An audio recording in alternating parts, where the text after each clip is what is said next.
सातारा जिल्ह्याच्या पश्चिम भागामध्ये म्हणजेच महाबळेश्वरच्या पट्ट्यामध्ये मुसळधार असा पाऊस झाला आणि या पावसामुळे या भागातील सर्वच रस्त्यांची अवस्था ही बिकट झालेली पाहायला मिळत आहे। सध्या मी महाबळेश्वरमध्ये आहे आणि आता जर पाहिलं तर हा जो रस्ता आहे तो पाचगणी आणि महाबळेश्वर या दोन शहरांना जोडणारा रस्ता आहे आणि आता जर पाहिलं तर मोठ्या प्रमाणात या रस्त्यावर खड्ड्यांचं साम्राज्य झालेलं पाहायला मिळत आहे।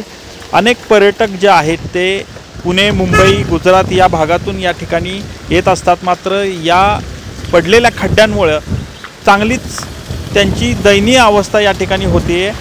खरं तर या भागामध्ये अजूनही पावसाची रिमझिम जी आहे ती सुरू आहे, त्यामुळे अजूनही या कामाला सुरुवात झालेली नाही आहे। मात्र सध्या छोटे मोठे अपघात देखील या पाचगणी महाबळेश्वर रस्त्यावर होताना पाहायला मिळत आहेत।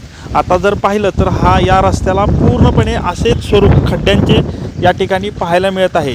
त्यामुळे कुठंतरी प्रशासनानं याची गंभीर दखल घेऊन लवकरात लवकर या रस्त्याच्या कामाला सुरुवात करावी अशी मागणी जी आहे ती या ठिकाणचे स्थानिक नागरिक आणि या ठिकाणचे आलेले पर्यटक करतायत।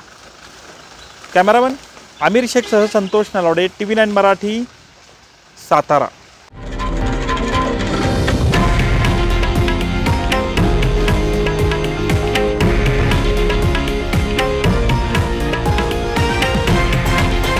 हे आहे देशातील नंबर 1 न्यूज नेटवर्क आणि आपण पाहत आहात TV9 मराठी, एकमेव।